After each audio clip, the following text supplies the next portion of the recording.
I'm ready. You ready? I'm ready. All right, let's do this. This is episode 1 of our new podcast called Brainrack. My name's Jordy, and I'm the mystery guest, Troy. My identity must be concealed, so we'll just say Troy. so that he is forever known as Troy, forever and ever. I'm just pulling up my notes. So if you're listening to this, thanks for listening. Let's say the story of what Brainrack is. So this all began because Jordy is attempting to use the internet to be a musician, because the old model of find a record company and just talk to them and they love you, that doesn't work anymore. So he's trying to use the internet, and I am a stockbroker, financial advisor type fellow, and I am just trying to make it. And so we just ended up every 2 weeks, it seemed, we were meeting at B-dubs, beer storming, grabbing beers, talking about just life, business, yelling at each other. And we just decided, you know what, if we're doing this anyways, why don't we record it? Yep, that's pretty much the entire story. So I think that one of our best and worst qualities is that we probably read 10 times more than the average we are bear. Unashamedly nerdy. And we were both if we're being objective, we were exceptional at Taekwondo. That's how we met long ago. Little Troy and Jordy, we were Taekwondo students. Yeah, and I always beat the shit out of Jordy because he was 2 years younger than me and smaller than me. But Amen. He and I are both pretty good. And so, we kind of, once you see the way in one thing, you see the way in all things, as ancient samurai Miyamoto Musashi says. So we realized nerd for sure. We realized that, we're basically on the same path, just doing different things. Mm-hmm. And I think where this comes from is where we both face challenges in our lives. Every week we are noticing different things. We're trying to do something new all the time. And we just read, we listen to people, we listen to interviews, and then we come together and we're like, oh, well, I heard so-and-so do this. I heard so-and-so do this, or I read so-and-so do this. And by the way, this is Troy again, if you couldn't tell. This is I am a big fan of the Jocko podcast. I'm considering getting a Jocko tattoo. You should do it. Of his face. He's very, very attractive man. His face. I don't know, but yeah. So we just do this anyway. So we thought, hey, let's record it and share it with people. We will get a lot of enjoyment out of it. And hey, even if we have no listeners, yep, it's going to help us just crystallize our thoughts. And hey, that's what's up. We don't claim to be experts in pretty much anything. We're very unqualified for everything. Yep, but we do a lot of research and experimenting.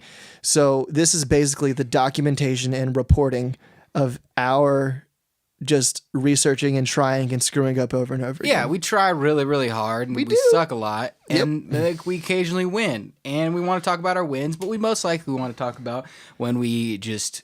I'm trying not to be too profane. When we stink.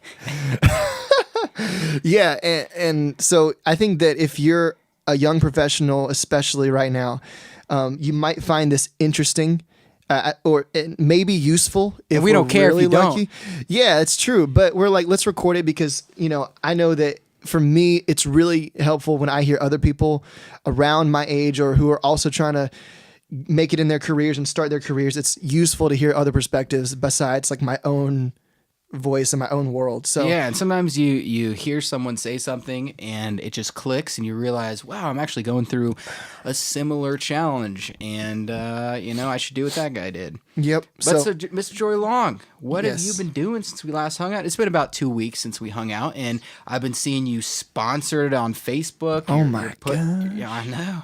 You're putting songs out. What is it? Every hour, every week, every month? What are you doing? Every 3.5 seconds, a new song is published on iTunes. That's crazy. It's pretty crazy. No, it's not true. We did this intro already, and this is going to be the longest intro ever for any episode. That's what's up. Echo Charles did a 20-minute commercial today on the Jocko podcast. That's what's up. There you go. So we're going to get into it now. So a little bit of background on me is I'm a musician. We're both graduated from college, and I'm just starting to enter into the world of publishing music online because Troy said you can do that now, and instead of having to be picked by a record label, you can just do stuff yourself. So what I've been doing is I just published a song. I just uploaded another one to be published. So that'll be 2. So that's how early I am in this. Yeah, so now I just published that last one, and I am starting the next one. I'm like working. So are you on doing albums, or what are you doing? Oh yeah, I am completely abandoning the idea of albums right now because You rebel. Excuse me. You darn rebel. you darn rebel. Why? I mean, albums seem to be pretty good. Why would you do that? I know you're right, but 2 reasons. One makes me feel like I'm smart, and one makes me feel like I'm dumb. So I think that people don't listen to albums as much anymore. Like they listen to a song they like. I think the album is sort of an antiquated form and medium. The alternate answer is I don't feel like I'm like competent enough yet to handle a project the size of an album. So I'm trying to win battles early by fighting battles I can win right now by just focusing on one song at a time. So yeah, those are my 2 answers. Do you think you'll get better by doing the whole process of publishing a song versus if you just delayed and did an album? Yeah, and I like think about like over a year. Let's say you have 12 songs, a song a month. You could do an album, put out one album that's 12 songs, or you could write or put out 12 songs individually. And I think for me, beginning of the career, I've heard other people say this, it's like you need reps. So if I did one album, that would be one mega rep, but I'd rather have 12 like decent reps. And from start to finish, because any creative project is going to be, or any project's going to be, have the idea all the way to it gets in front of people out of your hands. So I just want to see that. Do you think there's some value in taking it from start to finish, writing the song, as opposed to doing that 12 times, but you could be in the I'm creating phase for 2 months. Whereas if you have one song and a deadline, you've got to figure out how to get over writer's block song version. Writer's block works, but yeah, that's my thinking of it. I'm trying to like stay humble enough to just say, let me work on one thing at a time. Because if you can't handle an album, if I couldn't handle an album, it'd be easy for me to say, well, like it's an entire album. I'm just starting out. I couldn't get it out in time because like it's pretty difficult. So it's a lot of music. I've never done it before. I can already think of a lot of excuses for why I couldn't get that out and couldn't do that. But it's really hard for me to say you can't write one song this month. So that's like a lot easier. It's a lot harder to say you failed at that. So it's kind of like the idea that Tim Ferriss, the great Tim Ferriss, talks about. Check out his podcast, not this podcast. It's total. It sponsors us. Yeah. No, just kidding. No one loves us. But he says if you're trying to get into working out, don't put yourself on a 6-day-a-week, hour-a-day project. Put yourself on I'm going to drive to the gym 3 times a week.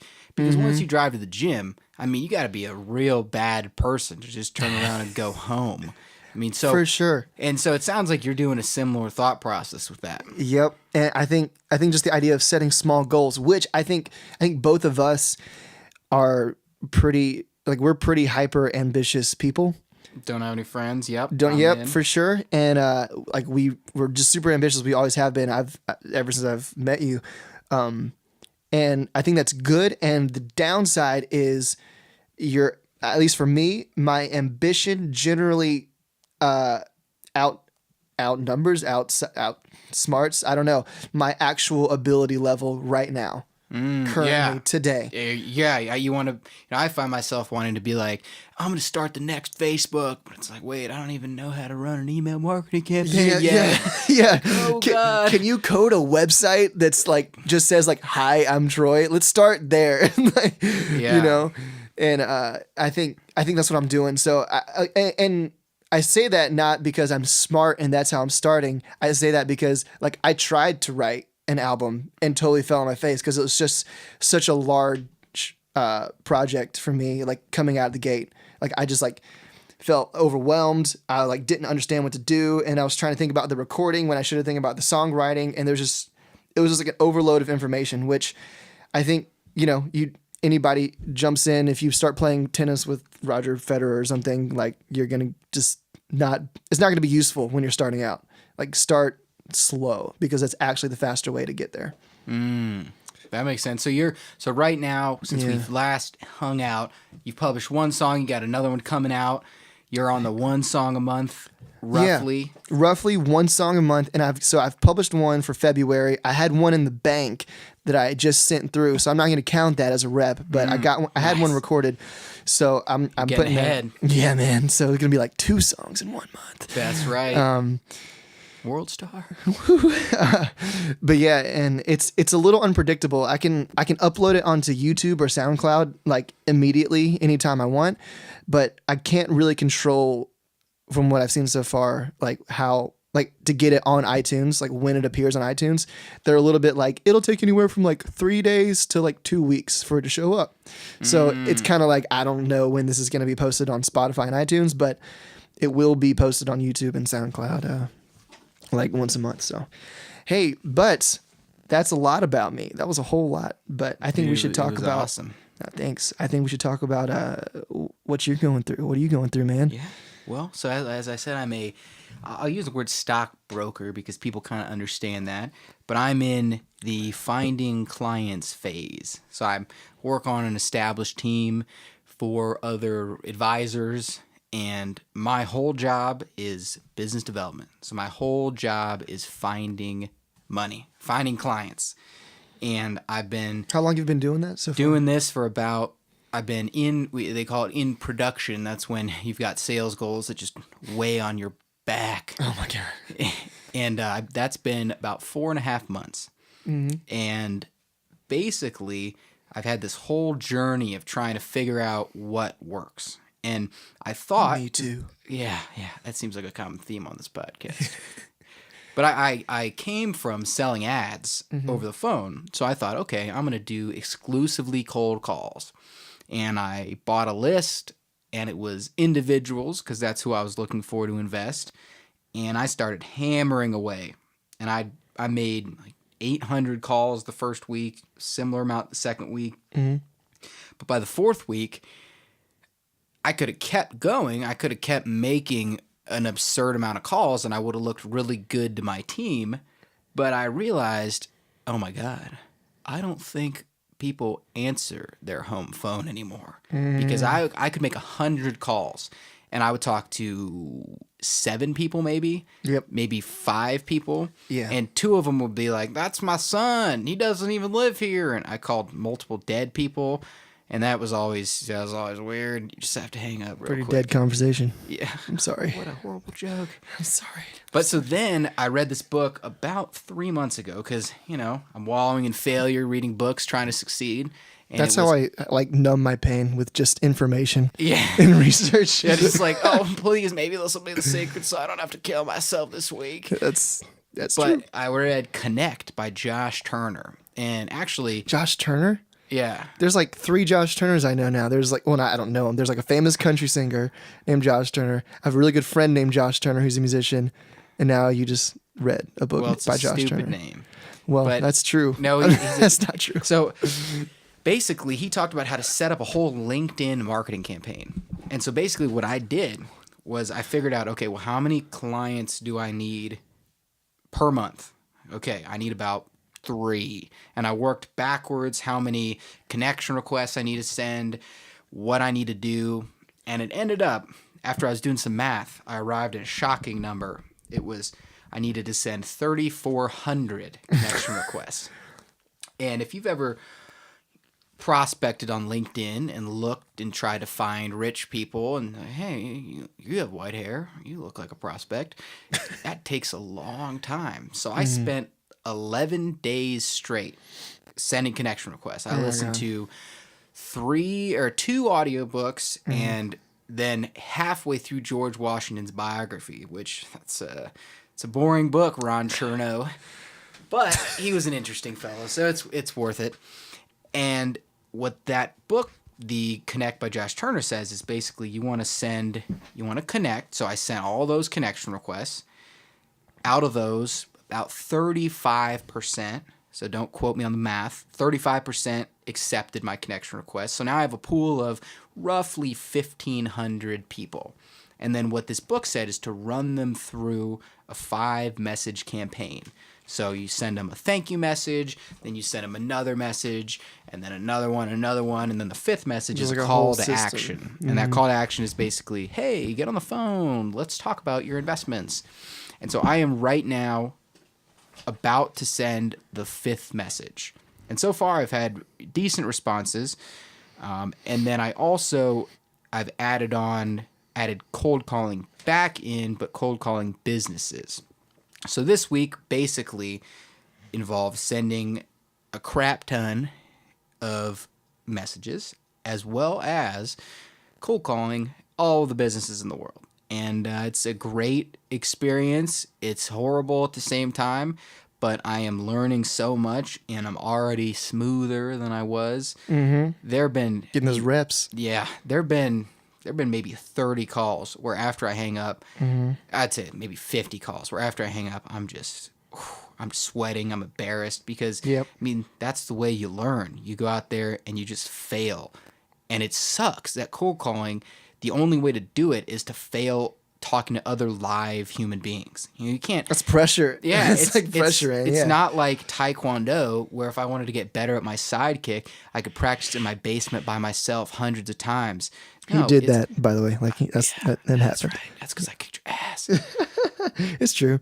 Yeah, but you were way younger than me, and you were as technically as good. But whenever you would hit me with something, I'd be like, nope, and I would just use strength and be mean to you. That's builds character. It did.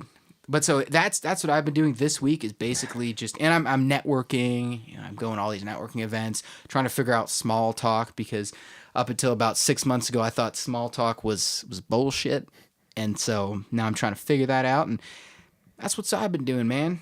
Sweet. So like just in the middle of mass messaging marketing. Yeah, I mean, it's the great American tradition of indentured servitude. Yep. And just, sell myself into slavery a little bit. Sure. And in 3-4 years, I'm going to look back and say, thank you, past self. That was so nice of you to sacrifice your short-term gratification for 3 whole years. Honestly, though, like if there's a time to do that, like right now, that's it. Yeah. I don't have any kids. Did you hear the? I'm gonna nerd out for a second. There was a Jocko podcast. Absolutely, I heard all of them. Heard all of them. Great. Did you hear that he said like he spent 13 years in the SEAL teams before he shot at an enemy. Yeah, and 13 years. Yeah, of drilling before like he actually like did like I think. Well, this sounds horrible, but like what Navy SEALs military do is like get bad guys. Yeah. So and he did that knowing that there was a high percentage chance that he would never go in combat. But he said, I mean, sometimes you just gotta grind. You just gotta do what you gotta do.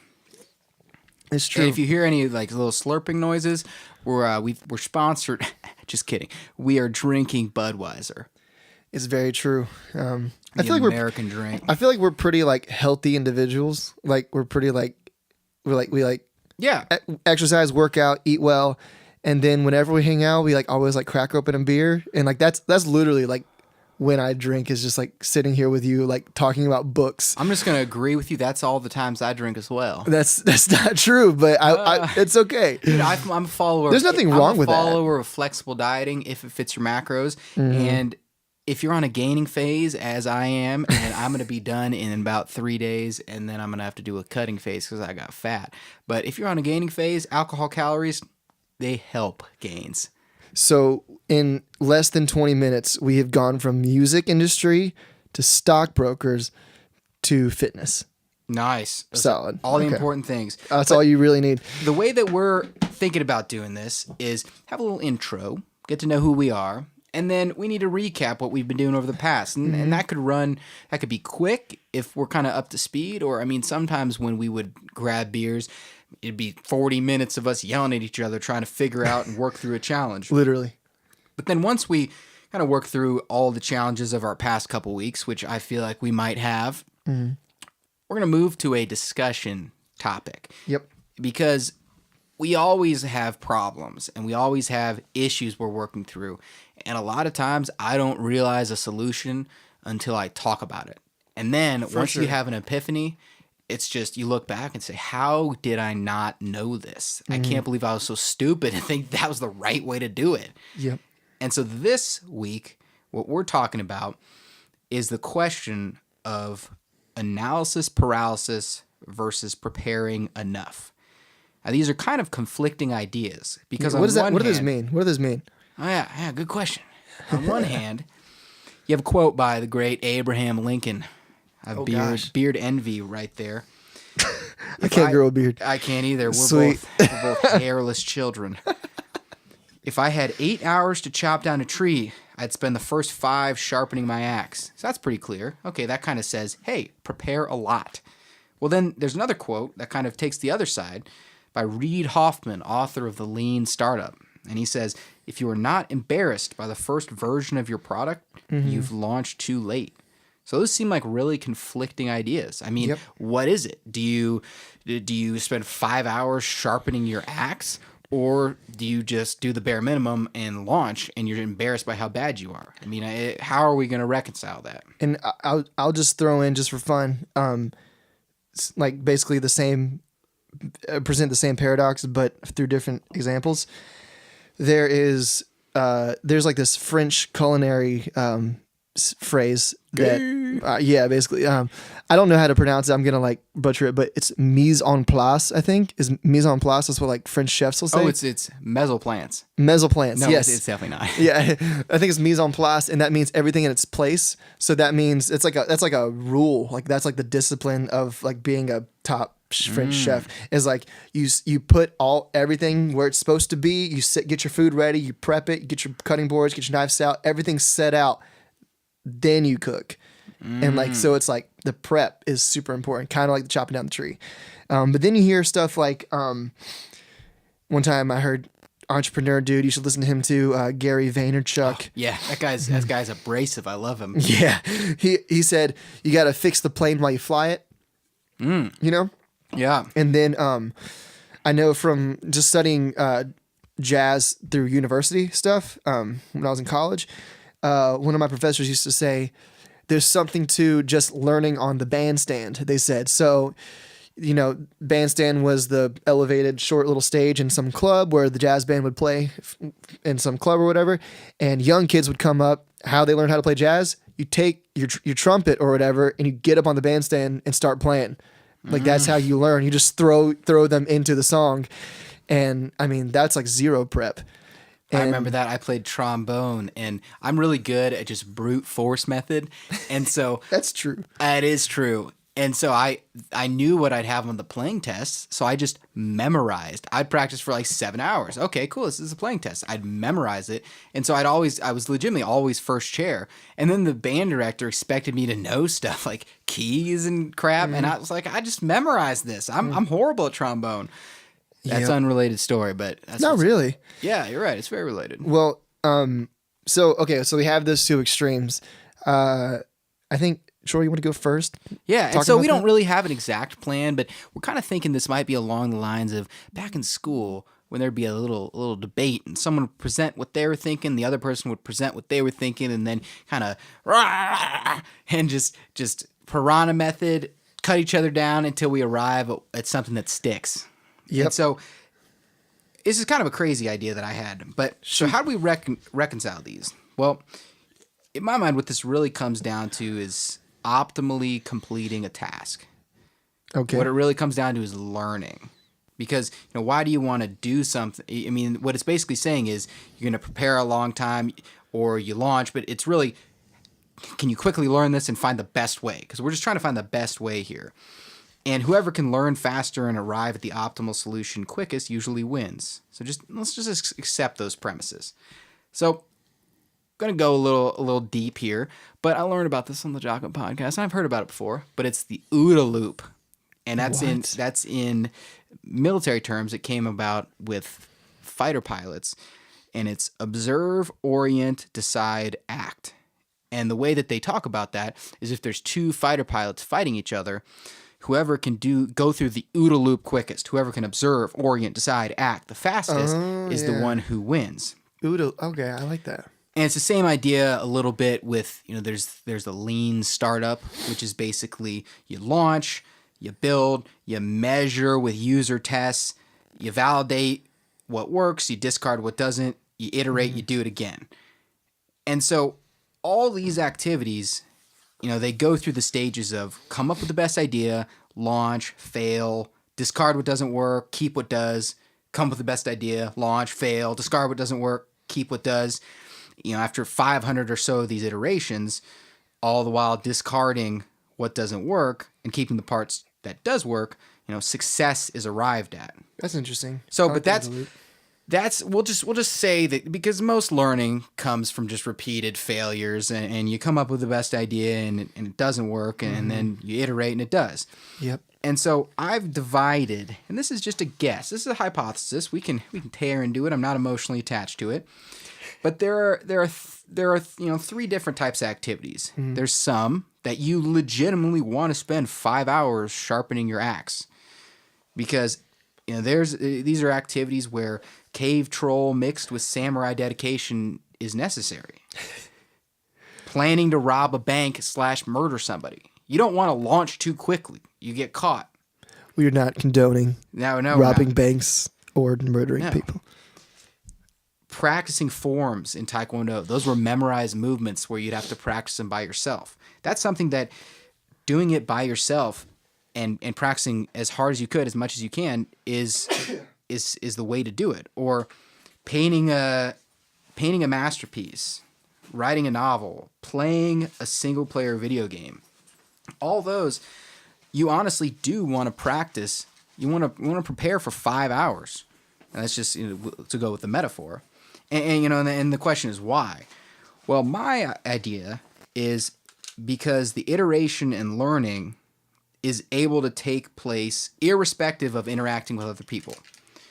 So let's say your OODA loop, if you're doing it on your own, it's optimal by yourself, but it's also optimal with other people. So, you could, let's say doing, you're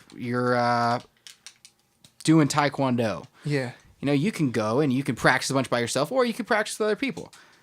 But the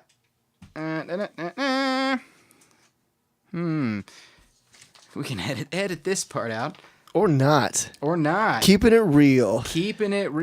But basically what I'm saying with that first type is that there's no benefit of launching too early or going with other people. You can legitimately just practice by yourself until you've arrived at the best solution. Then I thought that there's another activity that's a bit of a mixture. So this is where maybe it's optimal to compete against others, but it's 70% effective in single player mode, for example. So let's say playing music. It's optimal to go out there and learn on the stage like you were talking about. That's probably the best, but you can get a bunch of benefit from practicing a shitload by yourself. Yeah, I think, honestly, I think those are different skills that you're actually trying to refine. So learning a scale, you don't need to be in front of people. Learning a kick or a type of strike in MMA or sparring, that's like a by yourself activity. Sparring or fighting someone or actually entertaining a crowd or performing a song, that's almost a different skill that is underneath music, but that's such a broad umbrella, Yeah. Well, so let's say that. So just to stick with the point, I'm enunciating it real horrible. But so there's the activities where you legitimately you can or have to, or you get no more benefit from doing it competing against others. Practicing with yourself is just as good. Then there's the ones that are kind of a mixture where you get better when you're practicing by yourself, but you probably also want to do it against other people. I see what you mean. Then there's the other ones where these are the launch first category. This is where there's actually really basically no benefit of practicing by yourself. And doing it with other people is absolutely necessary. So let's just say starting a company. You sit in a room and try to come up with the best idea. It doesn't matter because that's ineffective. it would be so much better to go out and have a horrible idea and just iterate and have the wisdom of crowds tell you that your idea is stupid. But learning about marketing or, well, not even that. I mean, you got to have that, but like learning, like business models. Yeah. That's not like that. That's Yeah, like, no, that's like for study. sure. Go study. Yeah. And you know, the another thing that I was thinking of was the cold calling. You know, it doesn't matter how much I sit and kind of practice and think about what I'm going to say. Like that can kind of help. But really the way you do this is you go out there and you fall on your face and you fail, and then but one part of it, they responded pretty well to it. And then you keep that. And then you do that 700 more times. Yep. And by the end, you know, you're really good. So I've really enunciated this very but No, it's fine. It's fine, dude. my thought is that, you know, there's certain things where you seriously want to spend 5 hours if you've got 8 hours to chop down the tree, because there's no benefit of launching too early with an unsharpened axe, just trying to chop down this crappy tree, because, you know, it's better to just do it by yourself, practice a bunch until you're ready. Then there's others where you got to practice on your own, but you're going to miss out if you don't do it with other people. And then there's those other activities where it barely matters if you do it by yourself. Like, you got to have a basic business plan, but I would even suggest that reading no books about cold calling, having no idea what you're doing, but just making 20,000 calls would be more effective than reading 15 books about cold calling and making 500 calls. Okay. That's my thought. Thing? That's my long-winded. Can I jump in? Jump in. Go for it. What are you thinking? All right, I'm gonna start at the end. Start at the end. So, totally agreed. Making 20,000 calls would be awesome, and you'd learn more than reading 15 books and making 0 calls for sure. Yeah. But I think like the whole point of writing that book is to shorten the learning curve and to soften that learning curve. I mean, it's like, it's not each one. It's better used, but it's better to use both as like in general. It's just better to use both. Like, what's the answer? I don't know. Like both. Like read about it a little bit. Prepare. Basically, it is be so ridiculously obsessed with this that you do both. You prepare for 5 hours and you chop down the tree for 5 hours. Yeah, I'm gonna go a little I'm gonna go like a different approach, just real quick, just looking at it from a different perspective. So I think that you have to look at if you look at this through the lens of fear of failure and like all that lens, then that's an interesting way to do it, because you could do any of those activities in a good way or a bad way. For example, preparing, I think this is what we're talking about, analysis by paralysis. I've totally done this. You over research, and the only reason you do that, the real reason, is that you're afraid to not be good. So you need to like read another book, but wait, you still want to be good and you don't want to mess up. So what's the answer? Oh, I found another book. Better read that. Like, you got to read that one too. And you could literally do that forever. As long as you were by a library, or had enough money to buy books on iTunes. So that could be based out of fear. At the same time, you could do the opposite based out of fear. You could be the fighter in an MMA match that just the bell rings and they just run straight towards the other opponent, like, because they don't know what to do. They just aggressively just like jump at the other person because they don't know what to do, so they start flailing. It's like the fight or flight kind of syndrome. So it's like, I think you have to be careful of that too, because I think that we shouldn't really be afraid to feel a fear of failure, or have a fear of failure too much. But I mean, there are chances, like, you don't want to just like not prepare at all and blow a bunch of, I don't know, your investors' money or your own money, or make a lot of customers really angry because you did something in a really terrible way. So and that's definitely a smaller issue than not doing anything. But I think if you look at it through fear, that kind of sorts it out, because, okay, if I'm trying to like not be afraid of something, it's like, okay, I'm not going to jump in. I'm going to prepare a little bit. I'm going to make myself have the discipline and the humility to do that. But also, you can't over research. Like, this is one of my sources that I looked up. There's a really good book called Do the Work by Stephen Pressfield. Stephen Pressfield's an author, best-selling author. you should read his book called The War of Art. And you might think it's like a little weird, but basically he coins this term called resistance.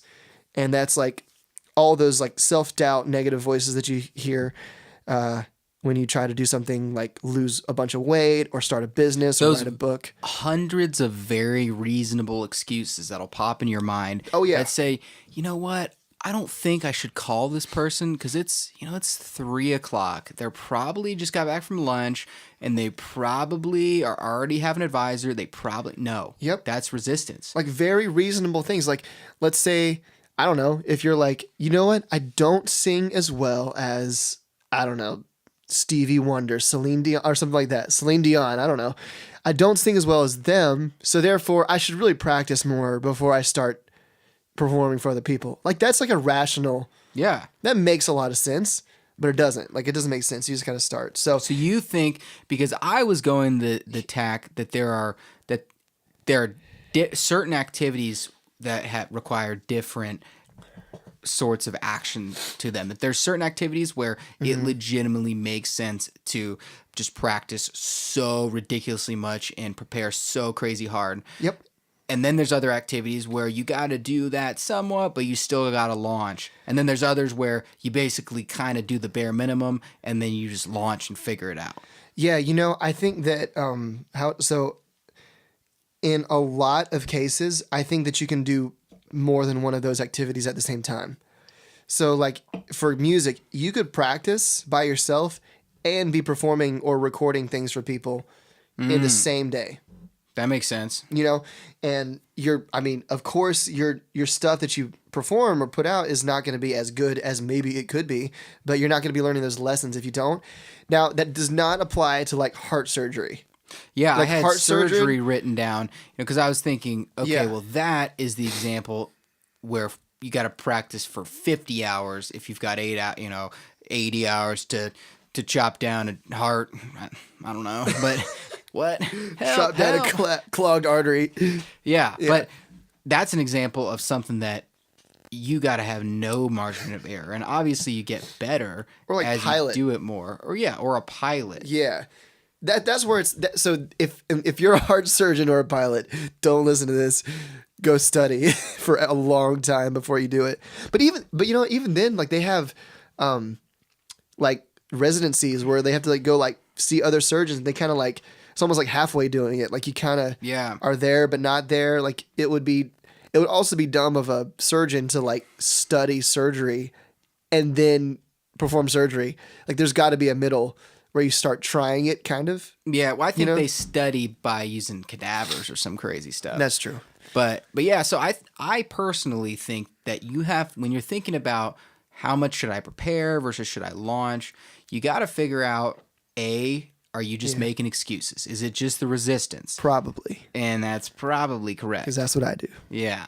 But then once you've determined it's not the resistance, you just need to figure out, okay, what type of activity is this? Is this something that I legitimately get no more benefit from going out and doing it versus just practicing on my own? Or is it kind of a mix? Or is it anything is really an excuse and you just get out there and start talking to customers and say, hey, I have this business idea. What do you think? Are people going to die if you don't prepare and practice more?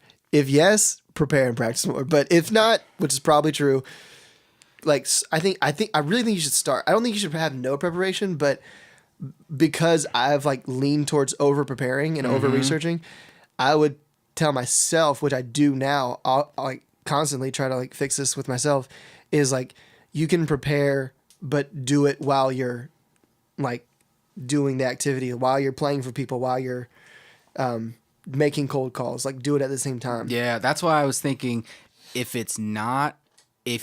it's really hard to determine, but if you've determined that it's seriously not the resistance and you are just determined to do it the best way, well, you probably do want to prepare, but then you also probably want to launch before you feel ready. Like I'm telling you with the cold calling, I still don't feel ready, but now I can have a 60 beats per minute heart rate when I'm cold calling, as opposed to before when I had 120 because I was so scared.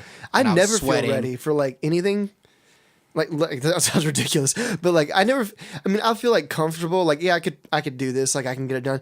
But like I feel like I never feel like 100% like, yep, this is for sure good. Like, I'm good. I feel ready, prepared, fully. Like, this is going to work. Like, I never feel like that. But that's interesting because and I kind of agree with you, and I'm a big fan of something that's called force your corpse to do stuff. So if you don't want to do it, like let's say you don't want to go to a networking event, well, shut up and force your corpse to go there. And once you get there, just you'll probably talk to people, and it's probably not gonna be as bad as you think. Or well, just force your corpse to make 50 cold calls. Like worst case, you do it, and it's really awkward and horrible.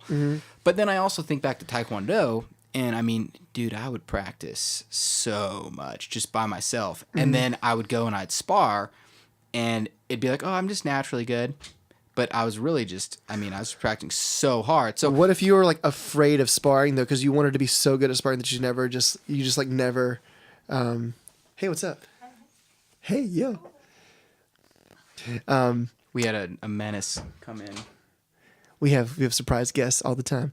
What if you got? I think the metaphor would be like if you got so obsessed with winning sparring matches that you just like practiced kicks all day before. You're like, I'm not ready to spar yet. I got to make sure I win. Like you got to kick. You know what I mean? That's like the difference. So okay, so I think it still comes down to you just got to be.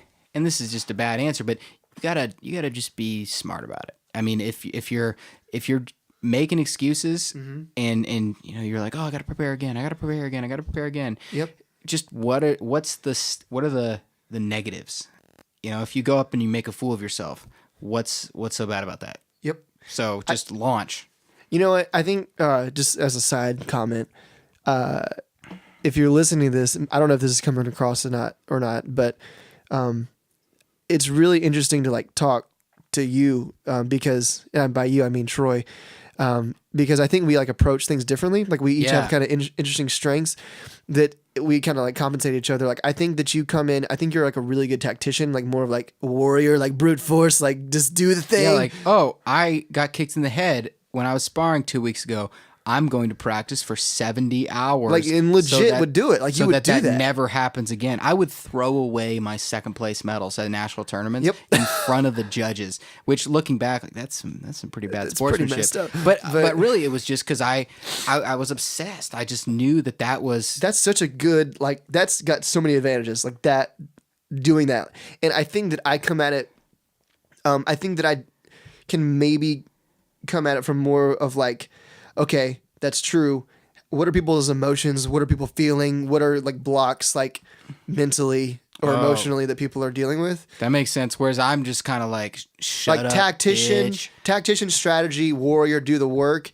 And I'm like thinking, yeah. And then also, like what maybe is blocking you like emotionally or mentally but not that I'm like zero, not that we're like 0% like that with each other, but like I think we lean towards those biases. But anyway, what I'm trying to say is, we've lost all our listeners. If you're still listening like to this right now, oh my God, it's amazing. I love you. Love you. Keep listening. Especially, it's horrible. Yep. Nope. It's good. And this is an example. Like I'm pretty sure our first, being generous, would be like 3. Our first 3, if we're lucky, podcasts probably going to be like pretty bad. Dude, but guess what? Carol Dweck. Boom. Growth mindset. Carol Dweck. If a human can learn it, we can learn it. Not because we're so cool, but because we're humans.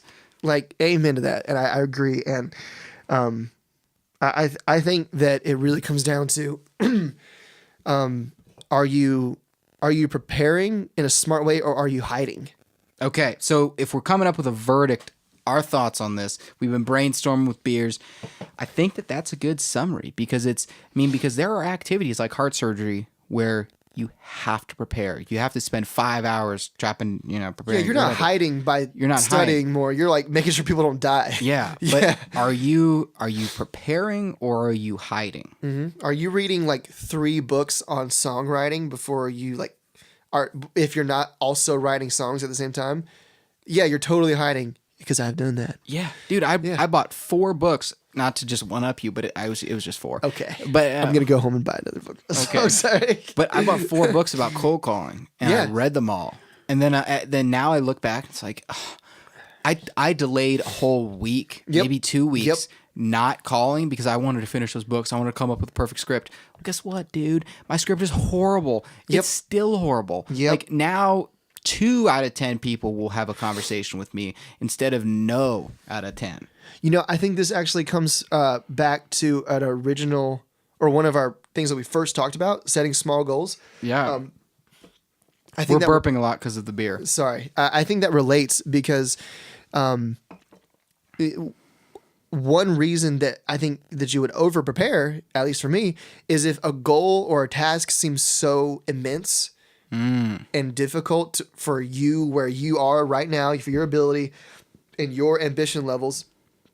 If something seems like so ridiculous, like you got to prepare because like where you are right now, like there's no way you can figure that out. If you're like, I'm going to win, I want to act and I'm going to win an Oscar for sure. Like, yeah, right or I'm going to now. lose 200 pounds. Yeah. Oh, So yeah. I'm going to find the exact perfect diet so I can, when really, just stop eating whole pizzas every night. Yeah. Oh, yeah. Or like, I don't go on a walk every morning. Like start there. Like if you were let's say that if you knew that you had to lose 200 pounds, I'd probably do a lot of reading and research too, because like, I don't know how to lose 200 But like pounds. you were saying, at the same time as you're doing your best attempt. Yeah. And it's like, but let's say you said, okay, I'm not going to worry about the 200 pounds. I'm going to lose 3 pounds. Can you lose 3 pounds? Yes.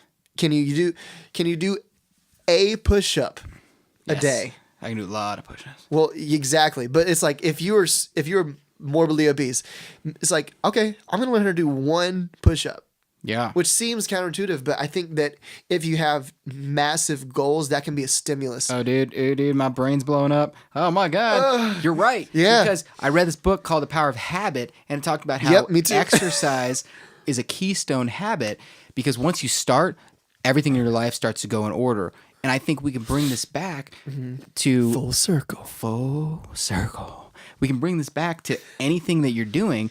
You know, are you preparing too much or are you hiding? And is it possible that once you launch, that's a keystone habit? Once I go out there and I make 50 cold calls, even if it's so bad, dude, I don't want to have cognitive dissonance. I have committed myself to being out there. Well, hey, I'm out there now. I make cold calls. Let me just read some books about it. Let me really try. But if you're hiding, you're not doing what you're supposed to do. You never get the benefit of that keystone habit of knowing that you are on your best attempt at the path. Yep. I think you're right. And one of my favorite people, not one of Troy's favorite people, Seth Godin.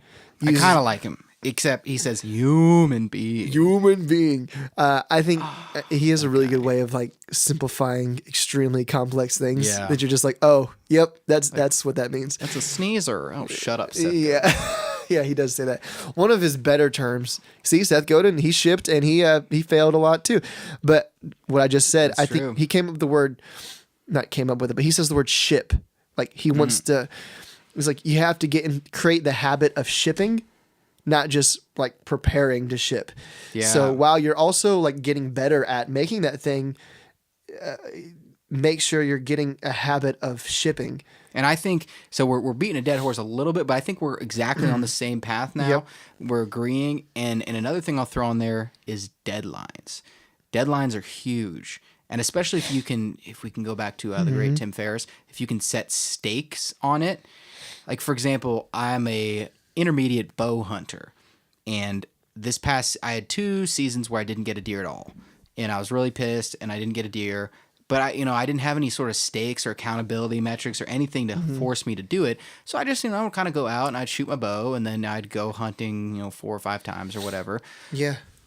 Then this past season, I was like, you know what? I'm going to do Tim Ferriss's anti-charity idea.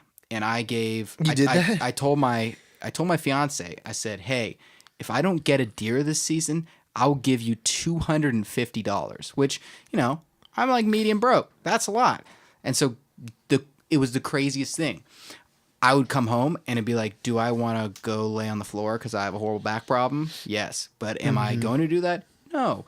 I'm going to go shoot my bow for like 40 minutes every day. And then I ended up getting a deer and it was great. And I didn't have to pay her $250. But deadlines and stakes, tell yourself, okay, I am going to publish a song every month. Yep. And then do it. This might be beating a dead horse, like you just said. Again, beat it again. I have also found out through experience that you can mess yourself up with that too. If you set an impossible deadline or a way too easy of a deadline, that's also a way to hide. Like if you're like, I'm gonna write 3 songs a day, period. I gotta do it. It's not gonna work. I do that stuff sometimes. Me too. But I fall on my face when I do that, and it's not that productive. It is a little bit. It like helps you get some self awareness. So it's I find better. it really well for me. It really works because I'm like, I'm gonna make 200 calls today, and then I make like 160, and I'm like, okay, yeah, sure. I hate my life, and then everyone on my team is like, dude. You're so disciplined. Like, that's true. I'm like, no, I just shot for the moon by landing next to the stars. That's true. I think you should lean towards setting unachievable goals and not like just like insane goals. Like I'm gonna make 500 calls a day. If you make 150, cool, great. Maybe you would have shot for 100 before, and you would have only gotten 90. I don't know, but I think to close this out, yeah, I think we're on the same page. We had some interesting thoughts, but you got to ask yourself when you're preparing so much, first figure out what type of activity it is. Do you benefit a lot from preparing or not that much? But then you got to really be honest with yourself and is ask, it something you can do by yourself, or does it require meeting other people? Yeah. Because you're never going to get better at small talk if you're just by trying yourself. to talk to yourself. Talking to yourself. Sure. But then once you figure that out, you just have to ask yourself, is this extra preparation? Am I preparing or am I hiding? And I think that the another thing to wrap up is that like most of the time, most things you can be doing the thing, shipping, sending the product out, performing for people, and preparing at the same time. You can cook for people and learn how to cook at the same time. And just throw some disclaimers out like, hey, you might get food poisoning, but I'm trying my best. Yeah. But I think that, tell them after they eat. So that's the way a little bit our podcast is going to work. We're going to have an intro, what we've been doing, a discussion topic that's hopefully helpful. And then, surprisingly, we have some questions from the interwebs, as the great Lord Jocko would say. The great I actually emailed Lord him. Jocko. You did? I called him King Jocko, and I told him that he should have a Facebook group for all the troopers, and I would join. No way. And he didn't respond, but I understand he's a busy man. He's doing his Jocko thing. I need to pull up the questions from the internet. Yeah, we asked people. I just asked people on my Facebook page if they had any questions for the podcast and what we've been doing. And I'm gonna be honest, surprisingly, people actually did, which I'm super thankful for. I think that's awesome. I'd love to have that every week. Yeah, so. I wonder if that's just charity or if they're actually interested. Because your Facebook status was a little beggy. Like, hey, please do me a favor. But, there were people that were saying, I love podcasts. It'd be interesting. Yep. And just so you know, this is the Brainrack podcast where we rack our brains. We try to brainstorm. We don't know anything. I mean, we don't have any credibility. We're not successful. I mean, we're objectively pretty attractive, but the most handsome men ever bearded. existed. Nope, just kidding. Nope, Beardless children. Dang it. But so we're just gonna throw it out there, and if we don't have a good answer, maybe it'll spark something. We're just gonna you. tell you. Yeah, it maybe it'll like get you thinking in a different way that leads you to your own answer that's much smarter than what we say. We might not be good, but we're coachable. And if we don't know, we'll tell you. And this is really interesting for us because it's just fun for us to chat with each other. So question 1 from the internets. Staying in... So I guess this is a statement, but I guess how do you stay... Who's it from? Her name is Karina. Oh, that's a nice name. It is. Just rolls off the tongue. Staying inspired through monotony, failure, or lack of recognition. Staying inspired through monotony, failure, or lack of recognition. You want to take this one first? I'll swing at it. First thought is... So I know exactly what I'm going to say. Okay. Why don't you go? If you're so... Yeah, ready. You go. I need some time. Okay. So Katrina, whatever her name is. It's a beautiful name. Karina. I would say that you need to be inspired in the long term. You need to set a goal and you need to figure out, let's say 5 years from now, where do you want to be? So let's say we're using the example of you need to lose 100 pounds. That's your goal. That's your inspiration. That's your motivation. But then the day-to-day, don't worry. It's going to suck. You're not going to be motivated at all. And that's where discipline comes in, as Jocko would say. But it's actually true. It doesn't matter if you're not inspired. It doesn't matter if you're not getting recognition. It doesn't matter if you're not motivated. You go out there and you do what you need to do. You figure out what your goal is. Let's say you want to lose 100 pounds. Okay, you work backwards and figure out how many pounds a week do I need to lose. Okay, then you do a calculation of what's your resting metabolic rate. Let's say it's 2,000. Well, you eat 1,500 calories. And then it doesn't matter if you're inspired. It doesn't matter if it's Thursday, whatever. You do the work. You do what you're supposed to do. And then, there's no time for I'm not inspired, so I'm going to eat a pie. I mean, we all love pies, but if your goal and your inspiration is 100 pounds lost, you just got to do it. So I don't have any great wisdom except for just do it. I think that's super powerful. Like I want to believe that, and I know Karina, by the way. Like I just saw her, so this is cool. But I want to believe that there's some complex answer that I need to learn and understand before I can solve this problem. But wow, yeah, there's a lot of wisdom to just you just kind of have to do it. Because I'll tell you, I once did a diet where I did not eat carbs for 6 months straight. Oh my gosh, dude. And I was just deep in keto, which now turns out is not the best way to do it. And I mean, there were times where I was looking at a donut and I was just having some strong feelings. And I was not inspired. I was not motivated. Mm-hmm. I really wanted to go up and eat the donut. But you know what? I held the line. I just said, hey, I've told myself that I'm doing this, and so I just did it. I think that too, if you put your ego and you need to get a pop filter. Ooh, terminology. What a pop filter is. I once had a crappy YouTube channel for 6 videos until it was too profane. That took it down. That's true. Don't look it up. Actually do. No, it's hidden. You can't see it. Okay. Well, if you put your ego and your sense of, I don't know, self-worth in being really good at what you're trying to accomplish right now, then I don't think that's the best way to do it. No, you need to put your ego, your self-worth in you work hard. Yeah, and I'm going to outwork and put in the hours more than other people trying to do this. It doesn't, don't worry about necessarily winning first place. Think about, I'm going to prepare harder than anyone. I'm going to work harder than anyone. I'm going to put more hours in a smarter way than anyone. Because if you have a growth mindset, which is basically there is the growth mindset and the fixed mindset. And Carol Dweck, great psychologist. What's the book called? Mindset, The New Psychology of Success.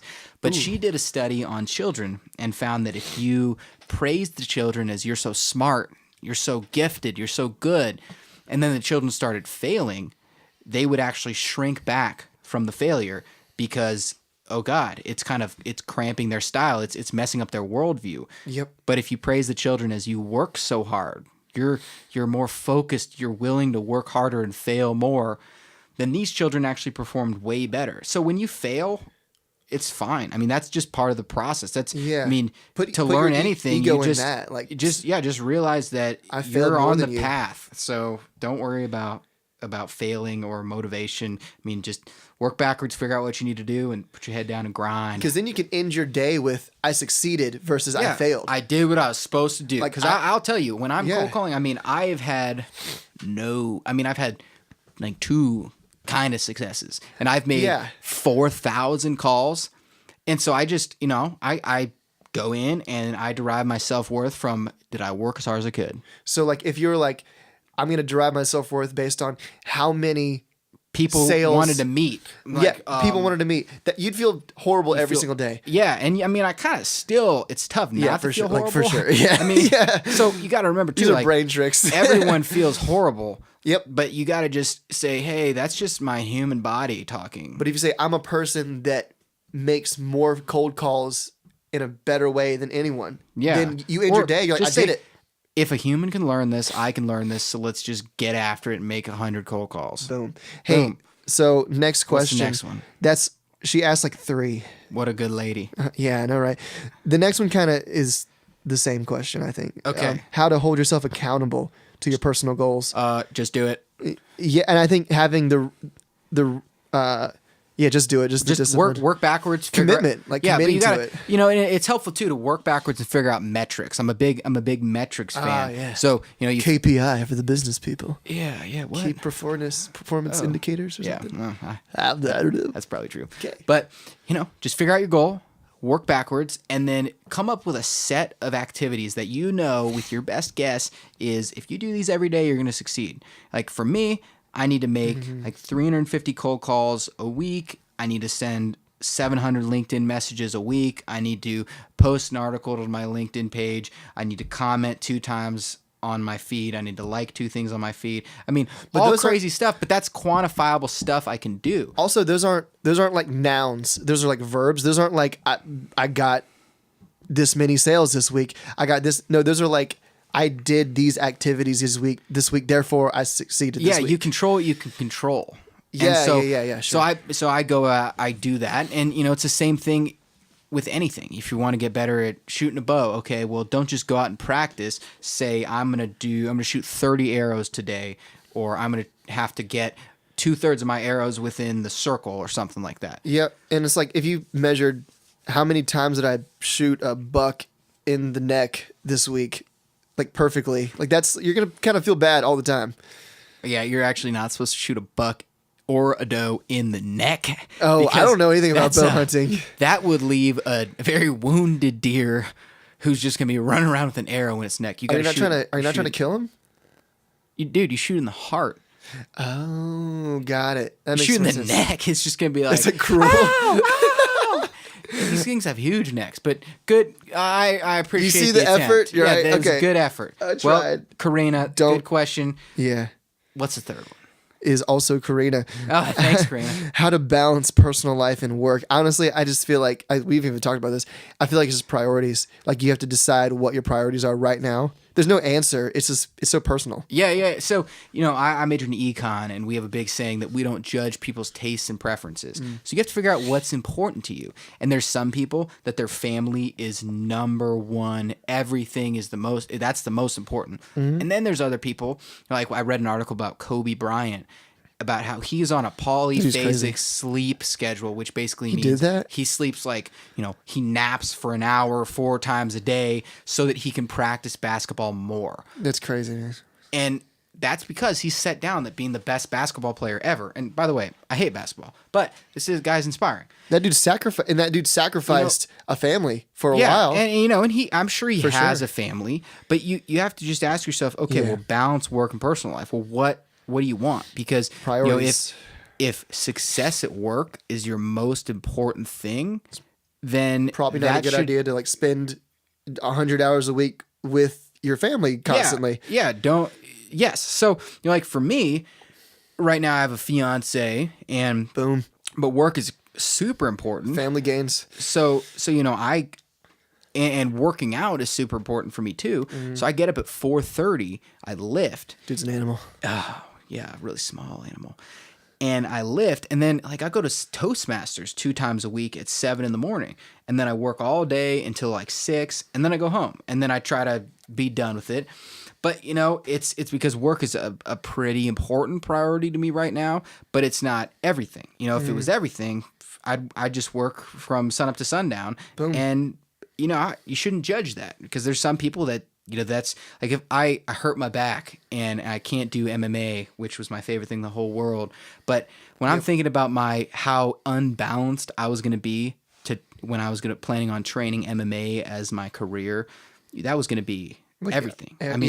7 days a week. I was willing to have no friends. Yep. I mean, maybe even not even have a relationship, because I was willing to just work so crazy hard, which that's a little bit of an exaggeration, but not much. I mean, I was willing. Yeah, I know it's not much for you. I worked out so hard by accident that I got trench mouth, and because I didn't have an immune system because I was so overtrained, and I got a World War II mouth disease that the doctors hadn't seen, because most people got that in World War II, and I had 101 fever for 11 days.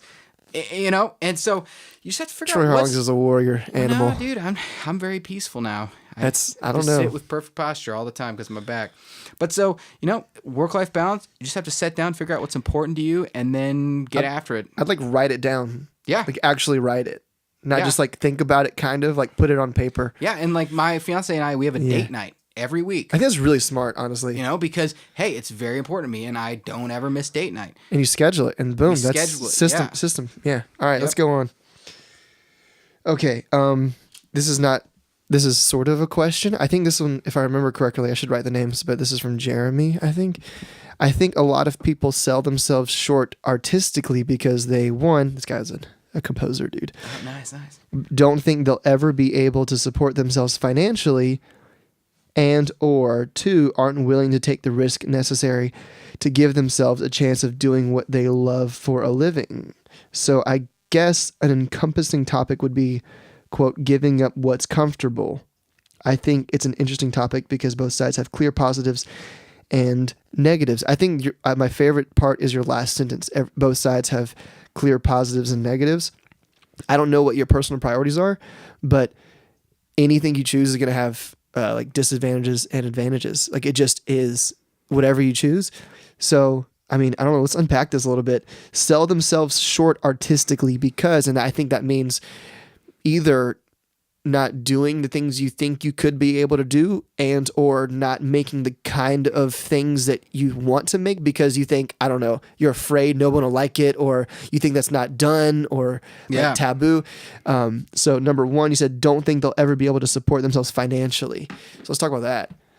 Yeah, I actually feel this a lot because dude, go for it. So I work as a financial advisor / stockbroker. It's basically the same thing, where people wanting to move away from stockbroker because of all the Wolf of Wall Street connotations. Yeah. And it feels a little bit to me like I am trying to pick up chicks using a telegraph. There's all these rules. Troy has the best analogies. There's all these regulations, and I'm not even allowed to get a social media following. I'm not even allowed to publish blog posts. I can't have a YouTube channel. I can't do internet marketing campaigns unless I'm manually typing it all out. This is why you're Troy, mononym Troy, right? Yeah, on the podcast. Well, I am Troy. Another reason. I'm not allowed to even have do a podcast. So that's why I am just the secret Troy. This is just Troy. I listen to these other podcasts like Mixergy, really good podcast. And seriously. I feel like I want to start a company. I want to go out and start a company. But the question kind of comes to me that is, it's, hey, do I do what you're saying and just quit everything? And I'm not trying to put words in your mouth, but I feel like my choices are, do I quit everything that I'm doing and risk it all and start a company? Or do I not start a company, or do I start something on the side? Because that would be financially a lot better and short term right now. What I've arrived at is even Boss Rutan, crazy MMA fighter man, he said have a backup plan. And it's a little bit too logical, and it doesn't fit with my desires to quit everything and be a wandering entrepreneur. But he said have a backup plan. So I work my day job, and that's very entrepreneurial. I like it. It's good. I'm learning great skills. But then if I want to start a company, well, start something on the side. Same thing with the not being able to support yourself financially with your music. You got to get a proof of concept. You can't. It might take 2 years before you find something that the market or that people like. So if you just quit your job and now you have no income for 2 years before you even get an iota of income, I mean, I don't know if you have a family or people to support, but that's tough. So I would say you got to start on the side. It's going to suck, but that's what I'm trying to do. What about this? I think by backup plan, I'm going to debate backup plan a little bit because to me that's like having like two goals. But I think maybe I would say, instead of backup plan, safety net. So make it so that your failure of absolute total failure is totally survivable and okay. So like, let's say, I don't know what you're doing, Jeremy, but like if you're trying to compose music and become financially okay through selling music, maybe you have to get a job at a retail store or Starbucks or something right now. In addition to that, not that Starbucks is your backup plan, like, well, if music doesn't work, I'll just be a barista forever. But it's like, if I don't make any money off this piece I composed today, I'm okay. Yeah, knowing that this Yeah. is going to give me life to try for longer. Yeah. And I just was more, because I look back on, my parents would just laugh at this, but I almost considered not going to college just to be an MMA fighter. I had a good I friend. almost dropped out of college. I really considered dropping out. Yeah, I had a good friend who, I could beat him up back 5 years ago. He's a pro fighter now. And he was on my wrestling team. I did Taekwondo, he boxed, so we were kind of... Oh, yeah, I know what you're talking about. Yeah, that guy. And he didn't go to college. He has no backup plan. He's a pro fighter. But then That's risky, man, especially fighters. Then I think about how I hurt my back. I mean, if I hadn't gone to college, I would be just, I don't know. You'd be in college now. I'd be going back to college. Yeah. So you gotta have. Unfortunately, the world requires a little bit of realism, even though, or being willing to just deal with whatever comes. If you're willing to be a homeless, traveling musician, go for it. What are you willing to accept? But if you need to have 200 grams of protein a day, and you need to buy protein supplements like I do, you got to, you got to maybe start something on the side. For sure. And yeah, so I don't think that those are mutually exclusive. Like, I want to do the thing that I want to do and be able to support myself financially. I don't think that those are like, you have to choose. Yeah. Like, make music all the time. When you're not working that one job, you need to support yourself financially. Yeah, and if you really want to, get a really stress-free job. Yeah. I mean, like a barista, or like for me, I'd love to work at a gun shop and just just sell guns, dude. That'd be so fun. It'd be so, really kind It'd of be mindless. so easy, mindless. Yep. And then the rest of your time is doing music. But For sure. But you don't have to have, it's not like, if you're thinking about investing, what's the risk on the asset? You're not putting all of your eggs in a startup company. You are diversifying, and you're having some that's low risk. I mean, you could work at any gun shop, and then the other, which you hope will take off, is a high risk, which is your craft. Yeah, I think we have this, like, and me included, we have this romantic view of, if I'm going to do music or some X risky endeavor, that means you're only doing that. And I think that for sure, part of you pursuing becoming financially successful in music means at the beginning, I need to find another source of income. Like, that's dude, in that goal. Get a sales job. I mean, what you realize is there's music, or there's investing, or selling paintings, and then there's the business side. Oh my gosh, so true. That's just as much. I mean, that's just as much, if not more. I mean, think about Twilight. That's a horrible book, but it's so successful. Think about, all those, like, I hate Michael Bublé and fucking John Mayer and all that crap, but I'm sure they're good, maybe, but it doesn't matter because people pay for it. So you got to learn the business and the music. If you want to do the thing that you're implying, which is be able to support yourself financially through your music. Yes. So number 2, aren't willing to take the risk necessary to give themselves a chance at doing what they love for a living. I think you'd be taking a risk to not do what you love for a living. Yeah, but I think that's almost implying too that it's an all or nothing thing. Yeah. I mean, you have an incredible amount of time in Jeremy, the day. it's not all of nothing, man. Yeah. Yeah, we don't know what we're talking about either. That's what we think. Don't listen to us. Yeah. We're not doctors. But think about it. Do you have time where, I mean, I used to watch Netflix all the time, but now I read nonfiction books. It sucks. But guess what? Hey, I Netflix is fine, but nonfiction books are going to get me where I want to go. So if you're wasting your time, spend that time composing music. I mean, maybe you're going to have 2 years where your life is just incredibly disciplined, where you work a job you're just okay with, you do music, you hang out with your family, you hang out with your friends on Fridays, and then you sleep. That's the life for a lot of people. But that's a way that you're not going to end up, if you have a family, just on the side of the road. Yeah, and Jeremy's my age, so... Well, some people have families at that age. And Tim Ferriss has this thing. Tim Ferriss. Shout out Tim Ferriss. How Tim Ferriss? We I think he talks about a lot, like, the risk of non-action can sometimes be greater than the risk of failure in doing that action. That was a poor way to say that. Yeah, we talk about it in investing, that not making a decision is making a decision. It's sometimes worse than making a decision. Yeah, so you talk about the risk of doing what they love for a living. know that there's equal, but I think greater risk in not doing something you're actually interested in for a living. I believe that, but that's just me. Boom. And remember, we're just brainstorming here. We're racking our brains. And a tenet of brainstorming is that it's a judgment-free zone. So we don't know what we're talking stop judging about. us. Stop We can judging tell. us. That's right. Okay, next question. How to overcome... Oh, I think this is from a guy named Sean. How to overcome your feelings of stagnation while waiting for the right opportunity. I think one of my biggest frustrations... This guy's frustrated over the last year has been staying motivated when I'm waiting for answers or information to come back from peers, supervisors, or potential employers. It's hard to wait for the right job / move, and even harder for me to decide on a path when I worry there might be a better job right around the corner. I think that's 2 topics. Dog, I got this. Go.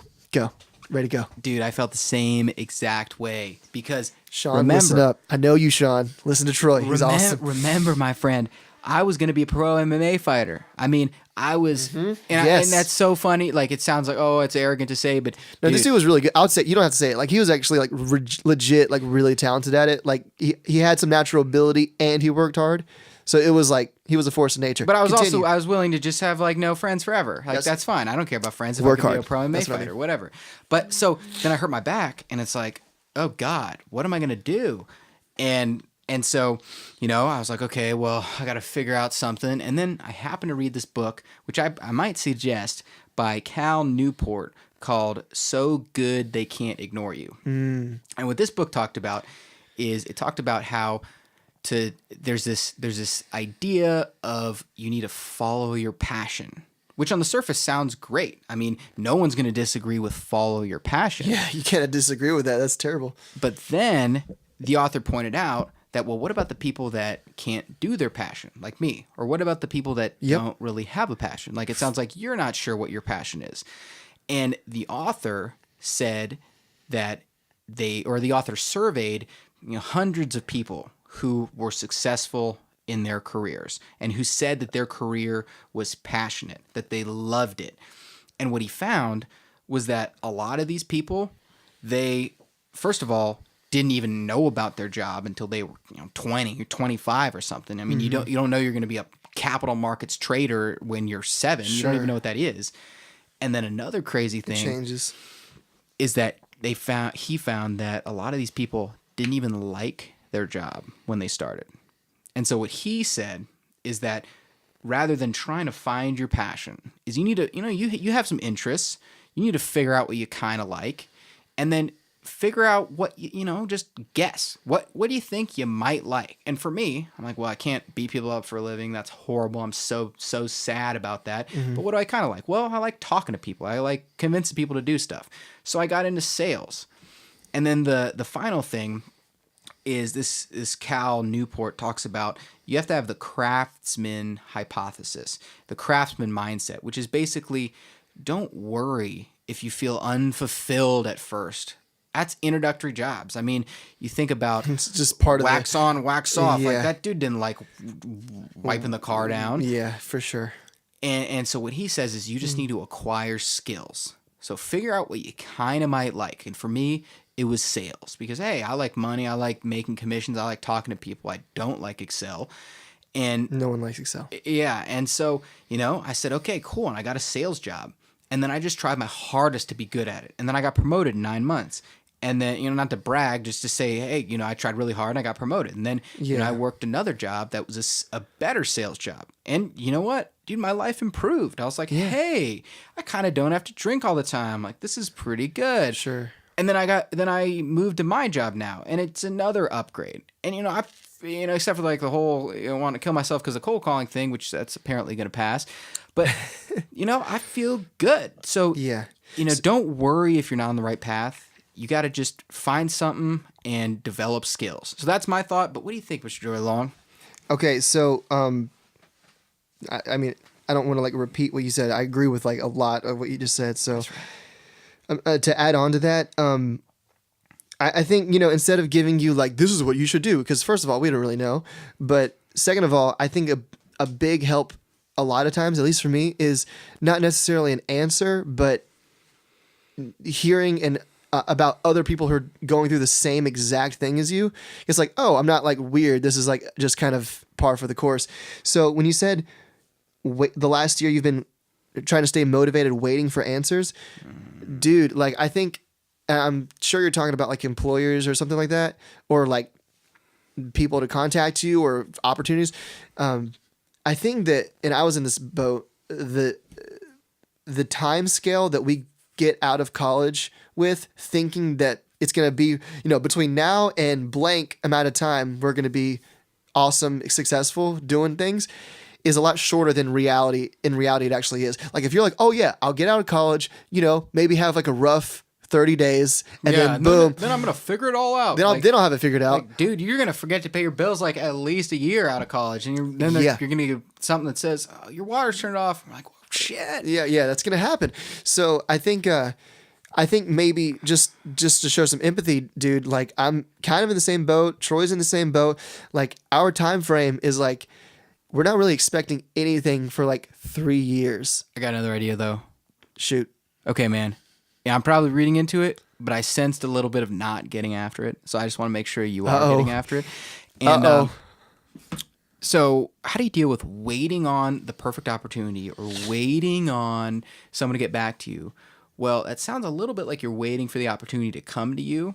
And I could be reading into this, but let's just look at, you got to make sure you have the correct conversion rate assumptions. So that sounds real crazy, but let's say you're trying to get a job. Rate of success. So you're trying to get a job and you send out 10 applications and you're like, man, I did a pretty good job.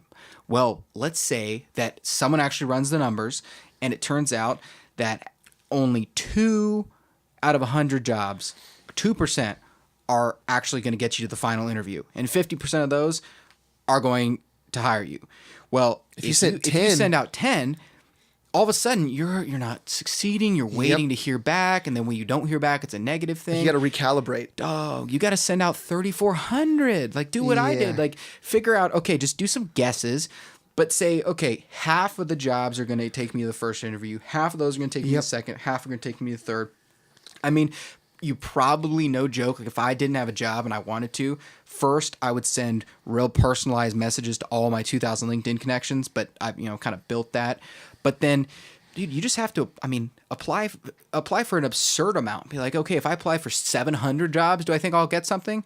And then you don't have to wait on opportunity. You can leverage those opportunities against each other. Yeah, there's stuff you can be doing now. And like, Sean's like super awesome and like a hard worker for sure. But I will say, I think I'm sorry, Sean. No, I'm sure you are getting after it. But I need Sean. Troy's awesome, and he reminds me that I need to be getting after it more than I am all the time. Dude, I just cry because I just see every morning Jocko gets up at 4:30, and yep, me too. I'm like, oh my god, I'm terrible. Well, even on the weekends, what the hell? Yeah, it's crazy. But you got to recalibrate. Like for example, Tim Ferriss, he sent like his book that was super like New York Times bestseller, super successful, 4-Hour Workweek, was like 27 publishers turned him down in a row. Yeah, like after like number 4, you get a little demoralized. But if you accept, like with me with cold calling, I'm telling you, man, it's 1 out of 300 calls. What did you think it was before you started cold calling? What did you think?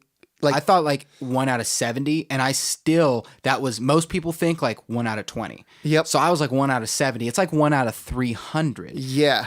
And if I got emotional about that, or if I took that personally, I'd feel so sad. But that's just the fact. So, you have to figure out, okay, well, what is a conversion rate of this opportunity? And you got to remember, man, there's a Nigerian prince out there that sends out 1 million emails, and like 3 grandmas send their whole life savings. And he doesn't get sad because, he only got 3 grandmas. He gets happy because he got 3 grandmas' life savings. See? So you got to realize that, just recalibrate. Just recalibrate and think, and we don't have too much context, but that's kind of how I'd think about that. Sure. And then this is where I thought it was kind of 2 questions. Just hard to decide on a path when I worry there might be a better job right around the corner. Personally, I think that there's always going to be a better job right around the corner. That's going to be a constant variable all the time. But dude, if you're crushing it, and if you're an A+ player, if you're the best of the best at your job, guess what? you can choose that job, because I am not an A+ player, but I mean, I'm getting recruited right now Yeah. just because I have like a decent LinkedIn profile. I mean, Yeah. It'll lead to other stuff. You know, it's not final. don't use the fact that there might be a better job Yeah. as I'm not going to get so ridiculously good at this job. Get so ridiculously good, and then there is probably a better job. And then when you interview, you can be like, yeah, I'm the number one guy. I have more leverage. And it's like not mutually exclusive. It's not like you can either get a better job around the corner later or get a job right now. Like those aren't choices you have to make. Like pick one. Like you can do both. Like yeah, you got to get a job right now, crush it, but then be on the lookout. Like my job right out of college, absurdly shitty. But guess what? Yep. I'm like, okay, cool. I'm now working at a real public company. I'm working the shittiest, lowest job that they have, but that's fine. I'm at a public company. What's next? And I looked up and I saw that there's another job that was a better sales job. And all I had to do was crush it at that first introductory shitty job where everyone else made excuses because they were like, this job's horrible. Yeah, and I'm like, sure. It is, but that's why I'm going to kill it. And then, boom, got promoted and moved up to the better situation. But if I was always waiting for that better situation, I never would have gotten there because I would have been with the pack of people who were, not real happy at work, and I wasn't happy. I would have been depressed too if I was in that pack, like for sure. Yeah, but I mean, and drink a lot. That really helps. Don't do that. Don't do that. Go get after it. But I think, dude, take like a day, 1 to 3 days max to think about it, and then just like pick the one that you're leaning towards. I bet you're leaning towards a job. I bet you're like, if you have two options, I bet like secretly. It almost goes back to what we were talking about before. As are you preparing or are you hiding? Just launch. Just do your best guess. Yeah, because there's like not enough. You don't have enough information to make an actually good decision. So just like lean towards one. Like kind of this one. All right, cool. Like just and then develop skills, crush it, move on to the better one, and then quit when the next one comes around. I don't know. That's what I think. That's what we think. Sean, you're awesome, dude. I hope that ramble maybe gives you some perspective to help you out a little bit. Love you, Sean. Next one. From I believe this is from Jim, and I feel like we're like unqualified to answer this. Business professionalism and how to conduct oneself for success, how and where to network and build strong business relationships. Troy? So is it Jim?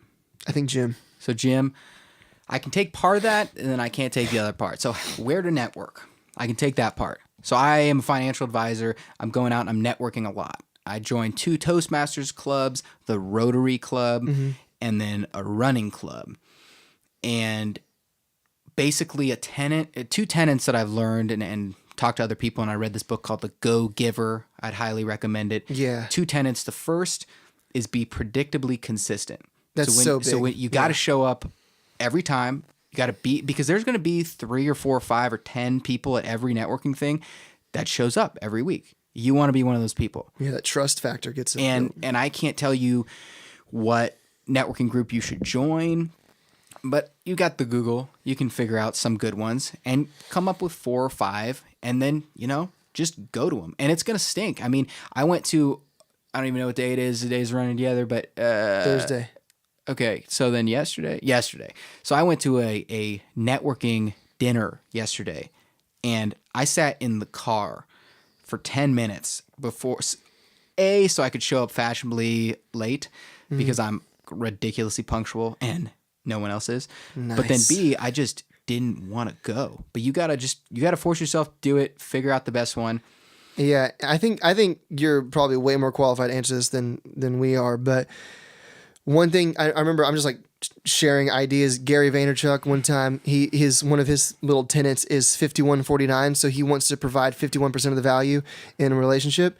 So if you think about, and I think you economy kind of a deal, it's like as far as how to conduct yourself, I don't really know, but maybe a general thesis to operate from is like, how can I give this person in front of me more value than I'm kind of getting from them? Yeah, and I actually forgot what I was going to say before when I brought up the Go Giver, because you got to be predictably consistent, but the Go Giver says just selflessly help people and don't keep score. So when you're at these networking without expectation, events, if you can make a connection for someone else, if you can help someone else, do it.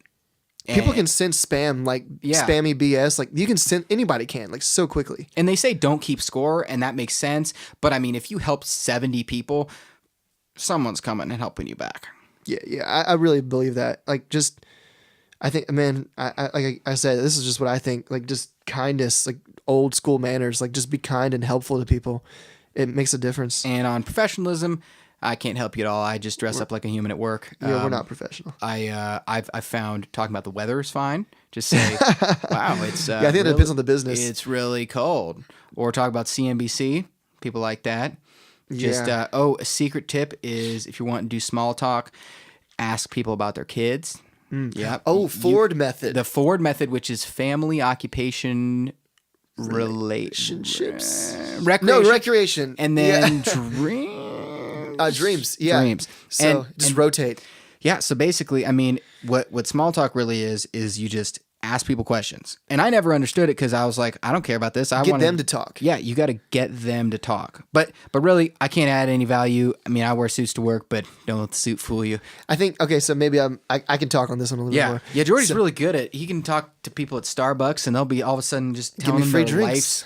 life's dreams. It's but really true, man. I don't know what it is. I can't do it yet. But I'm working on it. I think, yeah, like if you go in and try to say, I'm going to attack this person with small talk, it's going to like be very strange and uncomfortable for both parties What involved. are you doing? Why are you here? Do you come here often? Yeah, How that's many just kids do you have? terrible. Where's your house exactly? I've looked at it on Google Maps. It's great. 3 times just to memorize it. No, but if it's like you need to like prompt them and like I found that like prompt them with something and just like get out of the way and like just smile and nod. Like if you're like, oh yeah.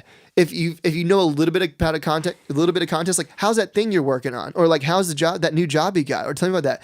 Like people want to talk about that. And if you go to these networking events, it's awkward for everybody. Yep, So sure, yeah. and sometimes you can even go up and say, "Man, this is kind of boring," and Yeah. because people want to just deal with real people. Yeah, don't try to be fake. Just like be real, like be vulnerable. Like, oh, I messed that up 3 times last week. I'm working on that too. That's hard for sure. Or I don't know, just But I'm still Don't try too C- hard. at it. yeah, just don't try too hard. And also, I think maybe this will be a Troy lesson here. Wait, I don't know who that is. I will beep that out. Note Yeah. to self. This will be a Troy lesson. There's going to be conversations you have that are just going to be awkward, period. Like they're just going to be like, no matter how skilled in small talk you are, someone's going to be like more fake than you and not interested in you. And it's just not going to work. So just don't waste your time on it. Or you're just gonna have one of those people that you just don't connect with. But hey, I came up with this epiphany while I was listening to the Jocko podcast. As all great things. Jocko. Yeah, see, I was gonna say something inappropriate, but I'm not. And the epiphany was that on the way to success, if you're honestly going at it and doing it your hardest and your best, you're gonna embarrass yourself so much. Oh my gosh. But each time you embarrass yourself, Way more than that's you think. one check mark away. So like let's say to be a successful musician on the internet, Jordy's gonna have to embarrass himself 7,000 times. Yep. So if he embarrasses himself, actually he should not think, oh my God, I said such a stupid thing. He should be like, boom, checked one off. Bam. And ever since I've been thinking about that, I mean, I've had some real bad calls recently. Just happened to be like I talked to a Terry, thought Terry was a man, Terry was a woman. It was horrible. And Terry was so mean to me, and I was so sweaty afterwards. But then I just was like, hey, boom, embarrassed myself one step closer. I wasn't in front of people, but just personally, I've been trying to write this next song that I'm doing, and like I feel like every idea that I've had so far is like extra terrible this week. So I mean, I think just again recalibrate. Let's go on. Hopefully that helps. Let's do let's say last question. What Luckily, this is the last question. what are we on? This is Kate. She says, Kate. "Hey Kate, she's I'm getting some photos taken by her." An appropriate photo. What is wrong with you, man? No, man, I'm just trying to empathize. Oh yeah, so That's photos. what people do, right? Yeah, photos taken on Saturday. So she's awesome. If you need a photographer, go Or talk to her. Kenneth Floyd. Kenneth Floyd, He's my good friend from Angeles. He has a $2,000 drone. dude. I'll check out his stuff. He's a Okay. photographer. He's Boom. cool. But go with Recommendations. Kate, That's Kate what we're, first. That's what we're about. That's what we're about here. Kate's cool.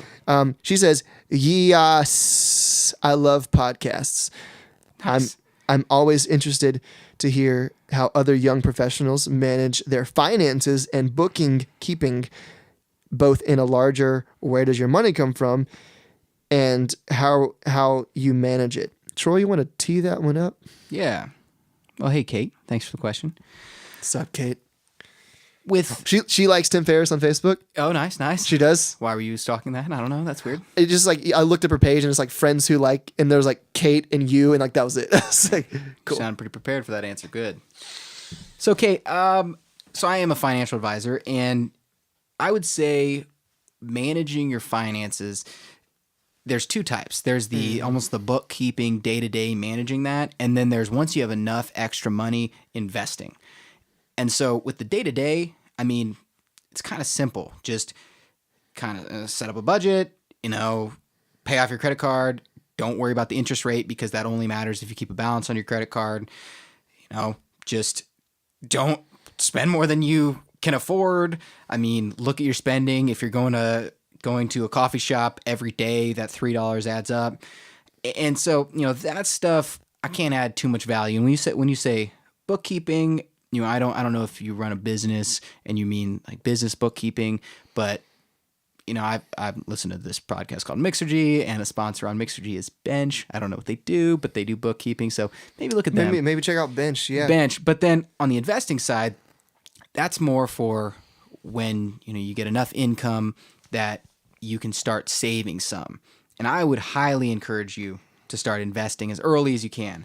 Compound interest. Because compound interest is a ridiculous thing. Google compound interest year chart, some crap like that. And there's a crazy stat where, I'm not going to get this exactly right, but if you invest from when you're 15 to 35, if you invest, I don't know, $1,000, and then stop from 15 to 35, and then you compare that to someone who starts investing when they're 40 to 60 and they're doing like 3 times as much, you're going to have way more money because of compound interest. It's imaginary. So I would say, don't have a balance on your credit card, live under your means, figure out, are you just spending frivolously? I mean, I had friends that used to get blackout and go buy people drinks at a bar.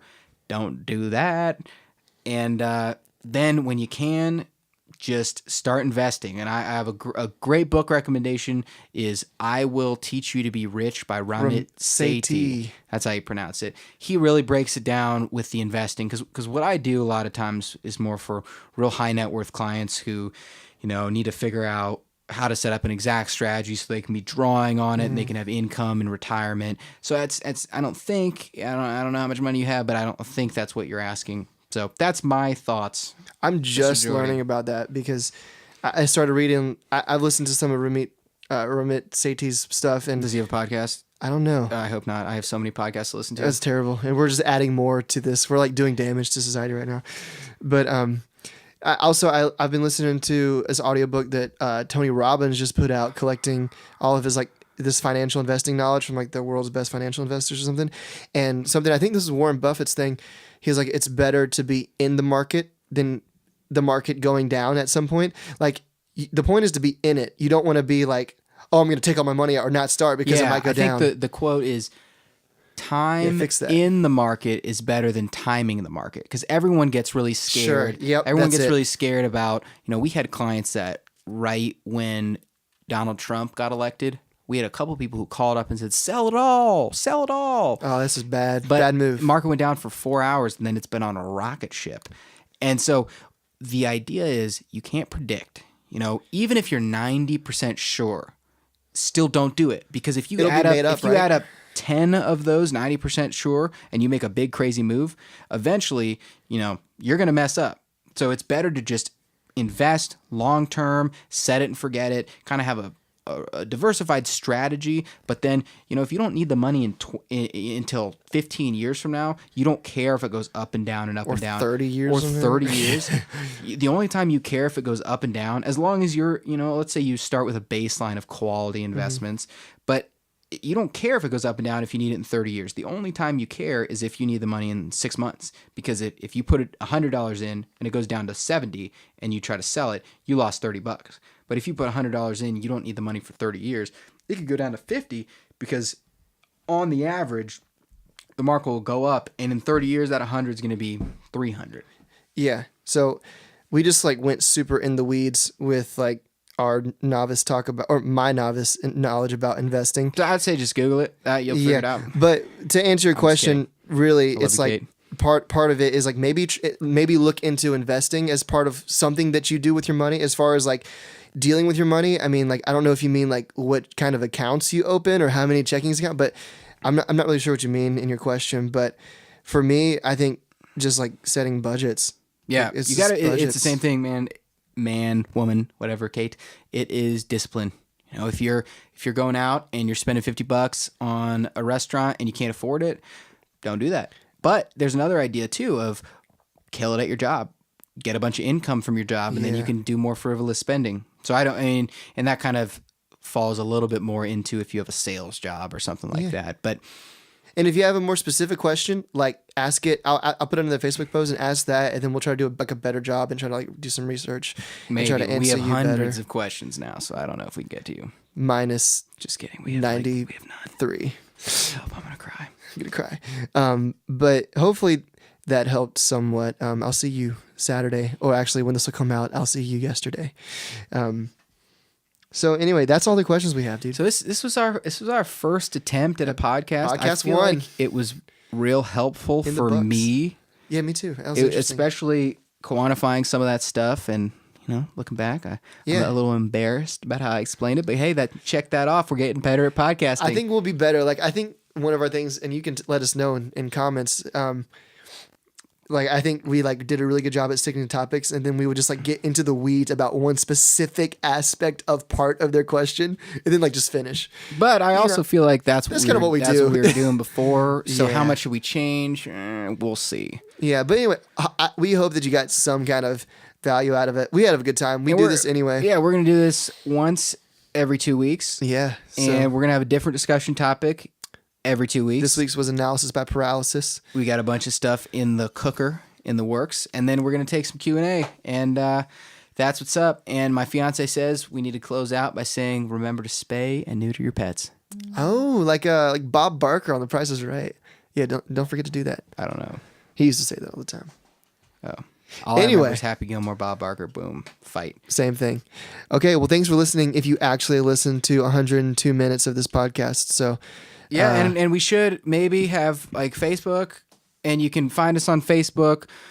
hopefully Brainrack is going to be, or the Brainrack podcast. I'll let you guys know. We'll have something like that. Just find Jordy Long's Facebook. And I'll point you in the right direction. and he'll tell you what's up because he's a good guy. Well, thanks for listening. We hope you enjoyed it. We'll be back in 2 weeks, and keep crushing it. Goodbye. See ya.